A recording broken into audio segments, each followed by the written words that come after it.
Hello students, good morning. Previous class में अपन equivalent weight calculate करने के कुछ मेथड्स देख रहे थे ना। उस मेथड्स में फर्स्ट मेथड अपना कौन सा हुआ था? That hydrogen displacement method. कि अगर कोई भी मेटल हाइड्राइड गिवन हो तो how to determine the equivalent weight of metal, उसके लिए अपन ने फॉर्मूला देखा। ओके, आगे अपन ने मैंने कहा कि ऑक्साइड फॉर्मेशन मेथड आएगा, क्लोराइड फॉर्मेशन मेथड आएगा, ये भी देखेंगे। तो उससे पहले एक क्वेश्चन करवाएंगे आपको, नॉर्मेलिटी पे बेस्ड है, बहुत अच्छा क्वेश्चन है ना। और आई होप कि आप सब मुझे उसका एकदम सही सही आंसर दोगे, है ना। जिससे नहीं हो तो टेंशन मत लेना, समझना है कंसेप्ट को, मेन कैसा कंसेप्ट लगा है ना। ये नहीं कि सर ने क्वेश्चन की बात कर दी तो क्लास लीव कर देते। बहुत ही अच्छा क्वेश्चन करना उसको, बहुत ही मजा आएगा करने में, अच्छा कंसेप्ट सीखने को मिलेगा। देखिएगा, एग्जाम्पल है, नॉर्मेलिटी पे बेस है, उसके बाद ही अपन आगे चलेंगे, है ना। और आज या कल में मैं आपको एक असाइनमेंट भी सेंड करूंगा, तो उसको भी कंप्लीट करना है, उसमें ऑब्जेक्टिव क्वेश्चंस हैं, उसको कंप्लीट करना है ना। देखिएगा एग्जांपल क्या है। 0.7 gram of Na2CO3 dot XH2, water molecule किसमें है? XH2 प्लस, इसमें अपन क्या करते हैं? Water add. और वाटर ऐड करके सॉल्यूशन जो बनाते हैं, सॉल्यूशन का वॉल्यूम जो है वो 100 ml।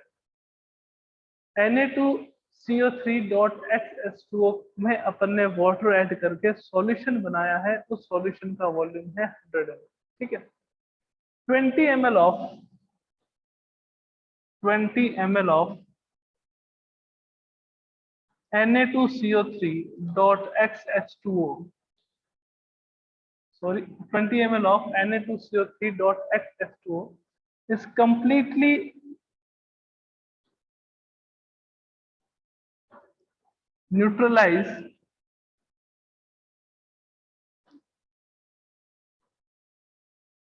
by 19.8 ml of N by 10 HCl। 19.8 ml of N by 10 HCl, value of X will, आपको क्या कैलकुलेट करना है इसमें? X की वैल्यू, यानी कितने वाटर मॉलिक्यूल्स हैं ये आपको बताना है। 0.7 ग्राम ही है ना, 0.7 gram of Na2CO3.XH2O plus water, दोनों को मिला के सॉल्यूशन का जो वॉल्यूम करा अपन ने वो करा 100 ml। 20 ml of Na2CO3.XH2O is completely neutralized by 19.8 ml of N by 10 HCl, value of X will be।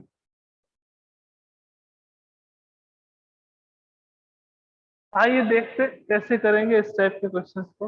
Okay, बहुत ही इजी है, मतलब बहुत ही ज्यादा इजी। कैसे करें? अपन ने एक कंसेप्ट सीखा था, वो कंसेप्ट क्या था? वो कंसेप्ट ये था कि that gram equivalent of acid is equals to gram equivalent of base. बस ये वाला अगर फॉर्मूला आता है कि gram equivalent of acid is equals to gram equivalent of base, तो इस क्वेश्चन में कोई प्रॉब्लम नहीं आई। ओके, कंप्लीट न्यूट्रलाइजेशन करवाना, इसका मीनिंग क्या हुआ? इसका मीनिंग ये हुआ कि 100 ml के पूरे का आपको न्यूट्रलाइजेशन करवाना। ठीक है ना, सिंपल सी मैथ लगानी है अपने। क्या मैथ लगानी है? मैंने कहा 20 ml के लिए, कहा देखो 20 ml अंडरलाइन कर रहा हूँ, गौर से देखना। 20 ml of Na2CO3.XH2O के कंप्लीट न्यूट्रलाइजेशन के लिए आपको कितना HCl चाहिए? 9.8 ml of N by 10 HCl। N by 10 का मीनिंग आपको बता देता हूँ, कई जने कंफ्यूज हो जाए। N by 10 का मतलब है आपके पास by 10। कभी भी आ जाए N by 10 है, M by 10 है, उसका मीनिंग क्या होगा? 1 by 10। ओके, तो नॉर्मेलिटी गिवन है किसकी? एसिड। कितनी गिवन है? 1 by 10। 19.8 ml आपके पास गिवन है वॉल्यूम किसका गिवन है, एसिड का। तो अपन यहाँ ये लिख लेते हैं दैट 1/10 मल्टीप्लाई बाय 19.8। यहां तक किसी को कोई प्रॉब्लम नहीं है, बिकॉज ग्राम इक्विवेलेंट का फॉर्मूला क्या होता है ये अगर किसी को नहीं पता हो तो वह मैं बता देता हूं, वो होता है नॉर्मेलिटी इनटू वॉल्यूम, यानी कि N1V1 इज इक्वल्स टू आपके पास क्या आएगा N2V2। ओके, एन आपको गिवन है ये रहा 1/10, अपन ने 1/10 अप्लाई कर दिया एसिड के लिए 19.8। ठीक है, कोई दिक्कत नहीं है। अब N2 अपने को गिवन नहीं है बट V2 गिवन है आपके पास कितना 20। तो मैं ये कह सकता हूं कि 20 ml of Na2CO3 dot XH2O के लिए मेरे को एसिड कितना चाहिए, कितने एसिड की रिक्वायरमेंट है, वो ये क्वेश्चन डिमांड कर रहा है। कह रहा है आपको कि 1/10 इंटू 19.8 ग्राम इक्विवेलेंट की रिक्वायरमेंट है, कितने के लिए, 20 ml के लिए। मैंने कहा बच्चों 1 ml के लिए बता दो आप कितनी रिक्वायरमेंट है। तो आपने सर क्या सिंपल सी मैथ है सर, 19.8 अपॉन में क्या कर दिया अपन ने 20, 1 ml के लिए इतना ही होगा। मैंने कहा कितने के लिए फाइंड आउट करना है, आपने कहा सर 100 ml क्वेश्चन डिमांड कर रहा है। तो मैंने कहा चलो कैलकुलेट कर लेते हैं, 100 ml के लिए कितने एसिड की रिक्वायरमेंट होगी, आपके पास 1/10 मल्टीप्लाई बाय आपके पास क्या आएगा 19.8 अपॉन 20 मल्टीप्लाई बाय क्या आ जाएगा 100। कितने टाइम कैंसिल आउट हो गया 5, कितने टाइम कैंसिल आउट हो गया 5। तो अपने पास क्या आ गया 1/10 मल्टीप्लाई बाय 19.8 मल्टीप्लाई बाय आपके पास क्या आ गया 5। यहां तक मेरे हिसाब से किसी को प्रॉब्लम नहीं है। इस क्वेश्चन को दो पार्ट में करना। पहले पार्ट में आपको HCl के ग्राम इक्विवेलेंट कैलकुलेट करने पड़ेंगे। सर किसके लिए करेंगे कि 100 ml Na2CO3.XH2O का कंप्लीट न्यूट्रलाइजेशन हो जाए। इसके लिए अपन क्या करते हैं, ग्राम इक्विवेलेंट ऑफ एसिड कैलकुलेट करते हैं। वो कितने हैं 1/10 multiply by 19.8 multiply by 5। Okay, अब देखिएगा आगे, आगे और मजा आने वाला है इस क्वेश्चन में।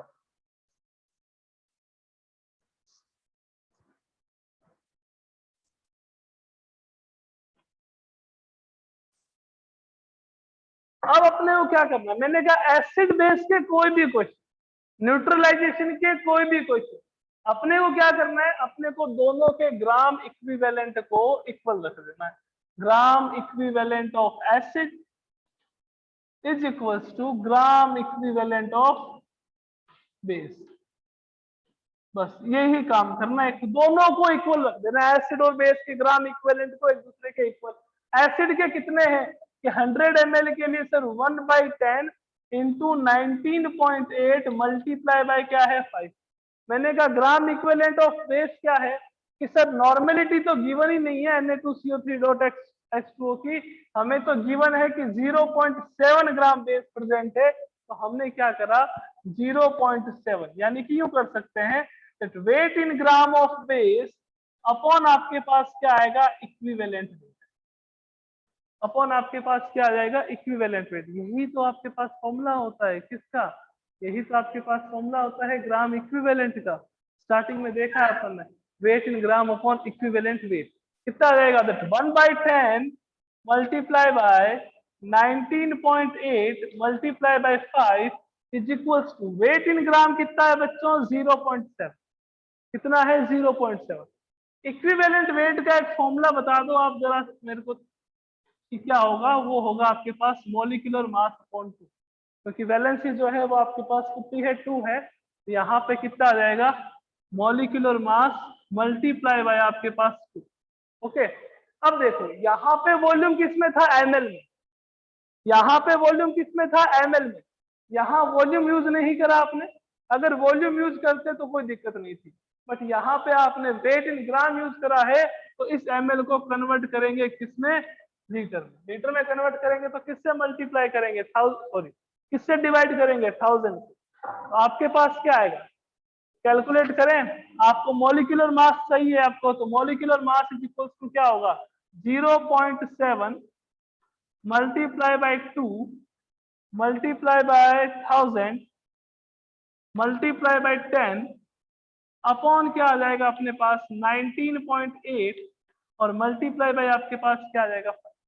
ये मॉलिक्यूलर मास है, ठीक है। तो देखो पॉइंट से पॉइंट अपन ने उड़ा दिया, पॉइंट से पॉइंट उड़ा दिया, किसी को कोई दिक्कत नहीं होनी चाहिए। अपन ने 5 से 10 को उड़ा दिया 2 टाइम, ओके। 7 2 आपके पास कितना हो गया कि सर 14 हो गया, 14 2 आपके पास कितना हो गया कि सर 28 हो गया। तो 28 इंटू 1000 अपॉन 198 आ गया आपको। 28 मल्टीप्लाई बाय 1000 अपॉन कितना आ गया 190। अपने को क्या करना है कि कैलकुलेशन करना, जितना इजी वे में इसको कन्वर्ट कर सको कर लो, नहीं कर सको फिर अपन दूसरी बात करें। 2 की टेबल से कैंसिल आउट करते हैं, कितने टाइम जाएगा 99। इसको अपन 2 की टेबल से कैंसिल आउट करते हैं, कितने टाइम जाएगा 500। इससे ज्यादा तो नहीं होगा। 11 की टेबल में ना तो 28 आता है, ना आपके पास 2 की टेबल में 99 आता है। तो अपने पास कितना होगा 28 मल्टीप्लाई बाय 500 कितना हो गया आपके पास 14,000। कि सर कैसे, मैंने कहा 28,000 था, अब हाफ हो गया तो कितना हो जाएगा 14,000। 99 का इसमें कर दीजिए आप divide, one time cancel out करोगे तो 99 आएगा, तो कितना रह गया आपके पास 41। यहाँ क्या आ गया आपके पास 0। अब देखो 100 इंटू 4 कितने होते हैं कि सर 400, तो 99 इंटू 4 कितने होंगे आपके पास 396। कितना आ गया आपके पास, यहाँ पे भी 4 आ गया। हमने यहाँ पे 10 लिया, यहाँ पे 10 लिया, थोड़ा सा देखना पड़ेगा ना, एक्चुअल में पॉइंट से पॉइंट उड़ा दिया था। ओके 14,000 क्या कह रहे हो 14 होगा सर इधर। हाँ सॉरी 14, 0 आ गया, यहाँ पे 1। तो जो मॉलिक्यूलर मास आ रहा है अपने पास वो अप्रोक्सीमेटली कितना आएगा 141 पॉइंट समथिंग आएगा। ये मॉलिक्यूलर मास आ रहा है। किसका मॉलिक्यूलर मास है ये Na2CO3 dot XH2O। Na2CO3 dot XH2O का मॉलिक्यूलर मास कितना है 141 अपन ले लेते हैं अप्रोक्स। Na2 का कितना हो गया 46 प्लस इसका कितना हो गया 60 प्लस कितना हो गया आपके पास XH2O इक्वल्स टू आपके पास कितना आ गया 140। अब ये कितना है 106, उधर जाएगा तो किसमें हो जाएगा माइनस में, means XH2O is equals to 141 minus आपके पास कितना आ गया 106 इक्वल्स टू 35। इक्वल्स टू कितना आ गया आपके पास 35। एक्स की वैल्यू देखेंगे तो वो कितना आएगा, इसका वेट कितना होता है वाटर का होता है 18। तो एक्स की वैल्यू कितनी आ गई 35 अपॉन 18 अप्रोक्सीमेटली कितना आएगा आपके पास, एक्स की वैल्यू अपने पास कितनी आ जाएगी 2, है ना। अब देखिएगा दोबारा एक्सप्लेन कर देता हूँ। अपने एग्जाम्पल की डिमांड क्या थी, गिवन क्या था कि 20 ml के लिए अपने को 19.8 मल्टीप्लाई बाय 1/10 इतना एसिड चाहिए, इतने एसिड की रिक्वायरमेंट है। और अपने को न्यूट्रलाइजेशन किसका करना था, अपने को न्यूट्रलाइजेशन 100 ml का करना था। किसका करना था 100 ml का करना था। तो 20 ml के लिए इतने की रिक्वायरमेंट है, तो 100 ml के लिए कितने की रिक्वायरमेंट होगी कि सर मल्टीप्लाई 5 कर दीजिए। ये तो अपने को पता है, मैं कह दूं 20 चॉकलेट से उसके 100 रुपीज है तो 100 भी कितने होंगे, तो आपको पता है कि मल्टीप्लाई ही करना पड़ेगा। तो 20 ml के लिए इतना एसिड की रिक्वायरमेंट है, 100 ml के लिए मल्टीप्लाई बाय 5, तो ये तो आपके पास ग्राम इक्विवेलेंट ऑफ एसिड है। बेस बेस क्यों ले रहे हैं, आपको पता है Na2CO3 जो salt of strong base and weak acid, उसके कारण से उसको अपन बेस कह रहे हैं। Weight in gram upon equivalent weight. Equivalent weight का फॉर्मूला क्या होगा m/2। सर m/2 क्यों है, मैंने कहा 2 वैलेंसी टोटल चार्ज, कैटायन का ले लीजिए चाहे एनायन का ले लीजिए, है ना। N2Na प्लस और CO3-2। अब चाहे कैटायन का चार्ज ले लीजिए वो भी 2 है, एनायन का चार्ज ले लीजिए वो भी 2 है। तो आपके पास मॉलिक्यूलर मास अपॉन क्या आ जाएगा 2। मॉलिक्यूलर मास अपने को फाइंड आउट करना है अपॉन में अपने पास क्या आ गया 2। मॉलिक्यूलर मास फाइंड आउट करेंगे तो कितना आएगा 141। वो सबका है, इस सब का सब मॉलिक्यूलर मास होता क्या है, the sum of atomic mass of atom present in the molecule. कोई भी आपके पास मॉलिक्यूल हो उसमें जितने एटम्स हैं उस एटम के एटॉमिक मास का जो सम होगा उसको अपन क्या कहेंगे, मॉलिक्यूलर मास। तो ये आ गया 46 इसका आ गया, 60 इसका आ गया, प्लस XH2 इक्वल्स टू कितना हो गया 141। H2O का हाइड्रोजन का 2 होता है, ऑक्सीजन का 16 होता है, तो 18X की वैल्यू 35 पॉइंट समथिंग आएगा। तो X की वैल्यू अपने पास कितनी आ गई थी, यानी कि 2 मॉलिक्यूल्स ऑफ वाटर प्रेजेंट है Na2CO3 में। ओके,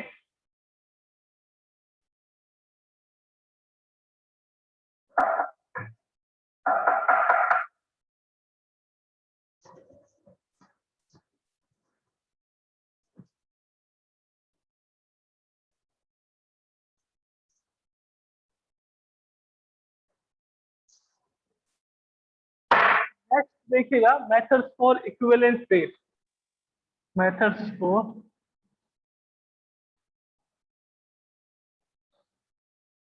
डिटर्मिनेशन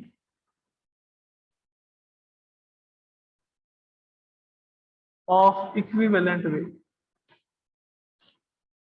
क्या क्या मेथड थे, एक तो अपन प्रीवियस क्लास में कर चुके थे, वो कौन सा था, hydrogen displacement method. Hydrogen displacement method. उस मेथड से फॉर्मूला किसके लिए अप्लीकेबल होगा, ये ध्यान में रखना कि कोई मेटल हाइड्राइड है, आपको पता है मेटल हाइड्राइड क्या होता है, then when any metal react with hydrogen then it form, या फिर यूं कह सकते हैं कि when any metal react with, आपके पास ये फॉर्मूला किसके लिए एप्लीकेबल होगा वो बता दें आपको, कि जब कोई भी मेटल एसिड के साथ रिएक्शन करती है तो हाइड्रोजन गैस क्या करेगी, इवॉल्व। इसके कारण से इस मेथड का अपन यूज करते हैं। इसमें क्या करते हैं, equivalent weight of metal calculate करना हो तो कैसे करेंगे, that weight in gram of metal, weight in gram of metal upon weight in gram of hydrogen multiply by 1.008.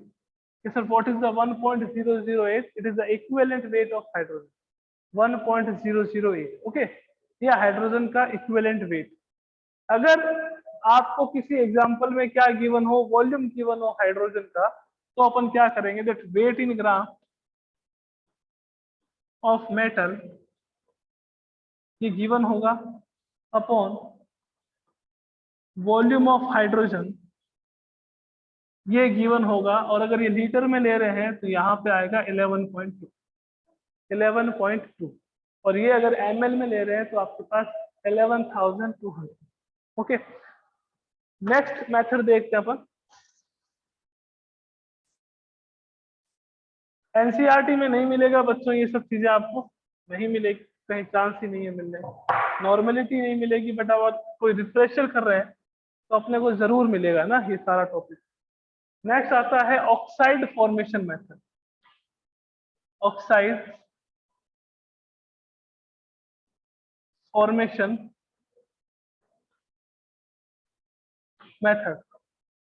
क्या है ऑक्साइड फॉर्मेशन मेथड, आपको पता है ऑक्साइड का फॉर्मेशन कैसे होता है, कि when any metal react with oxygen then it form metal oxide. किसका फॉर्मेशन करती है, मेटल ऑक्साइड का। बहुत ही इजी फॉर्मूला है, that weight in gram of metal upon weight in gram of oxygen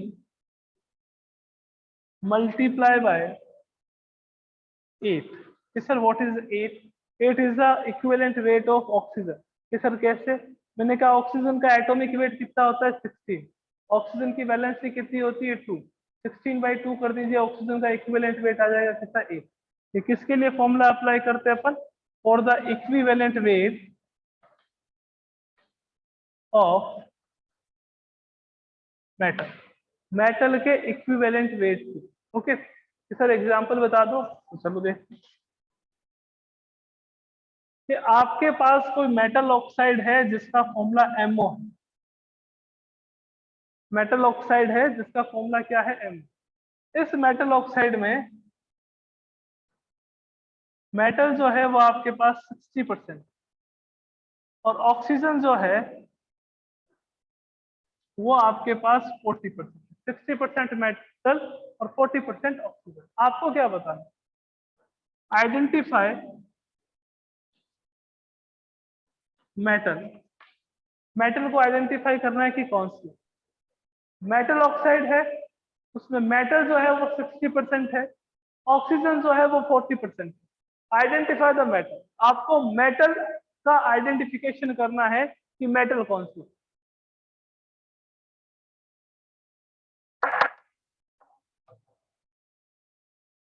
ये फॉर्मूला अप्लाई करना ही है अपने को। दो एक बातें मैं आपको और बता देता हूं, है ना। कि देखो अपन ने पहले भी इस चीज को कंसल्ट करा है कि परसेंटेज जितने हो उतने ही ग्राम लेने हैं अपने, यानी कि 60 ग्राम मेरे पास क्या है मेटल, 60 ग्राम मेरे पास क्या है मेटल, और जो ऑक्सीजन है वो कितना है 40 ग्राम। 60 ग्राम मेटल है और 40 ग्राम मेरे पास क्या है ऑक्सीजन। ये क्यों करा सर, कि आपको अगर मास गिवन नहीं है, total mass of compound given नहीं है, तो अपने को हमेशा कंसीडर करना है that mass of compound is equals to 60 gram, sorry 100 gram. Mass of compound is always equals to the 100 gram. Okay, तो उसको कन्वर्ट करोगे बेटा जी तो देखो 60 है, परसेंट को हटाओगे तो डिवाइड में क्या आता है 100, परसेंटेज हटाते ही 100 आता है। मल्टीप्लाई बाय टोटल मास करेंगे, कैंसिल आउट हो जाएगा, क्या मिलेगा अपने को 60 ग्राम मिलेगा ना। ये आपके पास आ गया 60 ग्राम आपके पास मेटल है और 40 ग्राम अपने पास क्या है ऑक्सीजन। ओके, अब इक्विवेलेंट वेट कैलकुलेट करना है मेटल का। इक्विवेलेंट वेट ऑफ मेटल क्या होगा, तो मैंने कहा वेट इन ग्राम मेटल देख लो तो आपने कहा सर 60, मैंने कहा वेट ऑफ ऑक्सीजन देख लो तो आपने कहा 40। ओके, मैंने कहा यहाँ पे अब क्या लगाओगे 8 लगा, कैंसिल आउट करा कितनी टाइम 5 टाइम, कैंसिल आउट करा कितनी टाइम 12 टाइम। इक्विवेलेंट वेट कितना आया मेटल का, that equivalent weight of metal equals to 12। ये इक्विवेलेंट वेट आ गया। कि सर हमें कैसे पता चलेगा मेटल कौन सी, मैंने कहा मॉलिक्यूलर मास फाइंड आउट कर लीजिए। कि सर कैसे, तो देखो मेटल ऑक्साइड है, ओके, यहाँ पे इस मेटल की वैलेंसी फाइंड आउट कर सकते हो कि सर नहीं कर सकते, तो देखो इसकी वैलेंसी अपन ने माना कितनी x, that we assume the valency of metal is x, plus oxygen की वैलेंसी कितनी -2 इक्वल्स टू 0। सर ऐसा क्यों करा, कि अगर आपको किसी एलिमेंट की वैलेंसी फाइंड आउट करनी, कोई भी एलिमेंट हो उसकी अगर वैलेंसी फाइंड आउट करनी है तो उसकी वैलेंसी का जो सम है वो उसके ऊपर चार्ज जो प्रेजेंट होता है उसके इक्वल। इसके ऊपर कोई चार्ज नहीं है तो कितना आ गया 0। यहाँ पे +1 होता तो कितना आता प्लस, यहाँ पे +5 होता तो कितना आता प्लस, नहीं है ना, नहीं है तो टेंशन नहीं लेने का, 0 रखने का। तो x प्लस माइनस क्या हो गया, माइनस इक्वल्स टू 0। x की वैल्यू आपके पास क्या आ गई, x है क्या सर, x है वैलेंसी किसकी, मेटल की, वैलेंसी ऑफ मेटल। ओके, अब अपने पास फॉर्मूला इक्विवेलेंट वेट पड़ा है, अपने पास वैलेंसी है, तो अपने को फॉर्मूला अप्लाई करना है। देखिए molecular weight, sorry atomic weight is equals to equivalent weight multiply by valency, multiplied by valency. अब एटॉमिक वेट फाइंड आउट करना है, इक्विवेलेंट वेट कितना आया 12, वैलेंसी कितनी आई 2, 24। 24 आपके पास एटॉमिक वेट कितना होता है, किसका होता है, मैग्नीशियम का।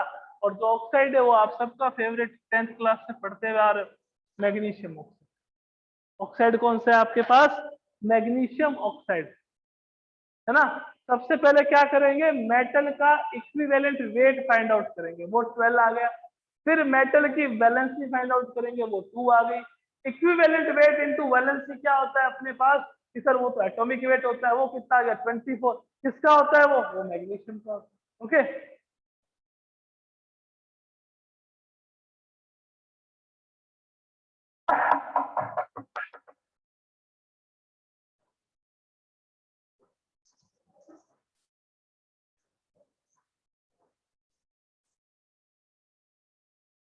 ये सेकंड मेथड था, इसको कहते हैं ऑक्साइड फॉर्मेशन मेथड। नेक्स्ट देखेंगे थर्ड,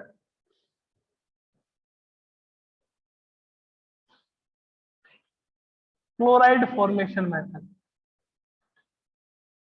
क्लोराइड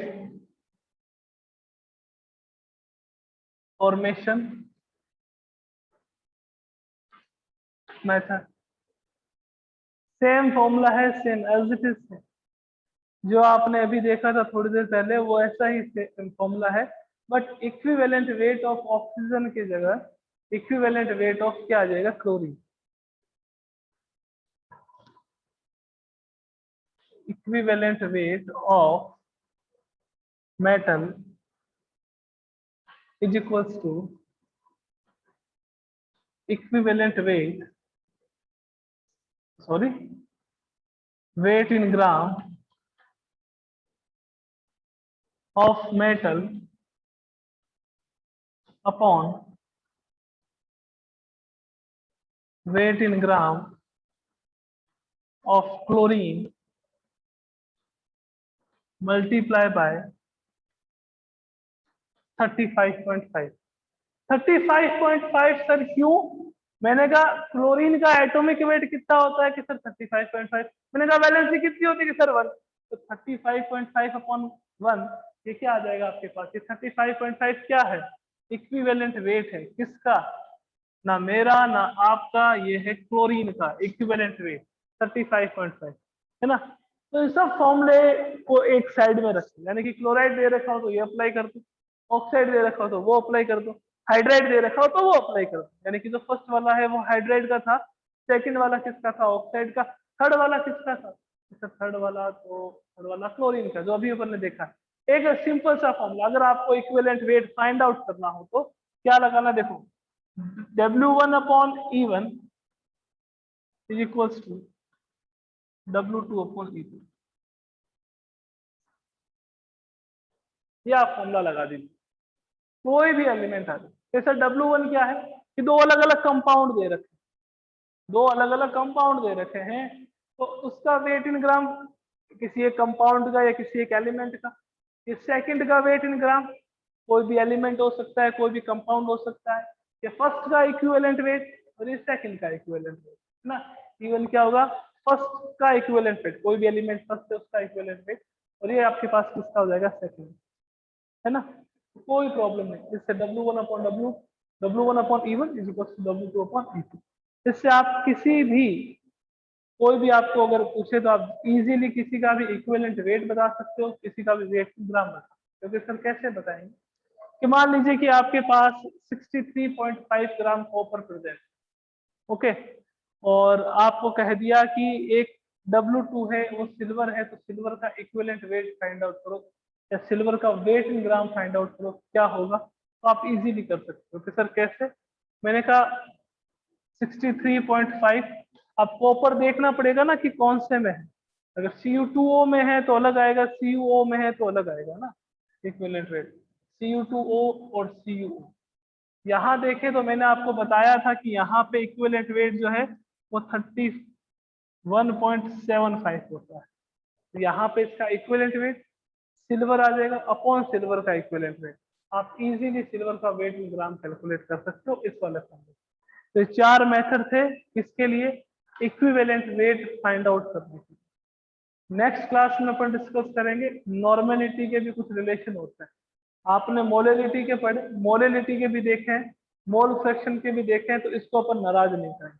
तो कुछ रिलेशन है नॉर्मेलिटी के, उसके बाद कल पीपीएम करेंगे, तो कंसंट्रेशन टर्म्स जितनी भी है वो कंप्लीट हो जाएगी। उसके बाद आएगा most important topic, that is limiting reagent, वो अपन करके फिर थर्सडे तक अपना ये चैप्टर कंप्लीट कर देंगे। ओके, तो मिलते हैं अपन नेक्स्ट क्लास में। Thank you.